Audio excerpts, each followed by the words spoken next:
Rajasthan Royals জিতে ভাগ্য ফিরল কলকাতা নাইট রাইডার্সের, তার কারণ আজকে যদি লখনৌ জিতে যেত, লখনৌয়ের হয়ে যেত পয়েন্ট 12।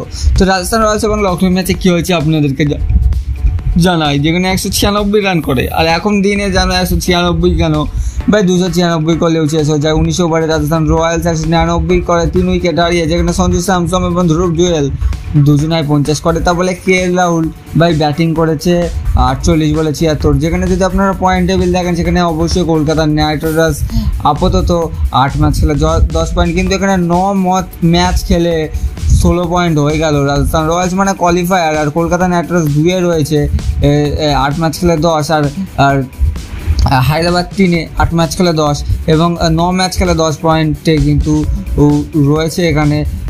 অবশ্যই সেই এলএসজি আর 10 ম্যাচ খেলে 10 পয়েন্টে কিন্তু দিল্লি চলে এসেছে, এবং সিএসকে 6-এ, 7-এ গুজরাট এবং 8-এ পাঞ্জাব, 9-এ মুম্বাই এবং 10-এ আরসিবি।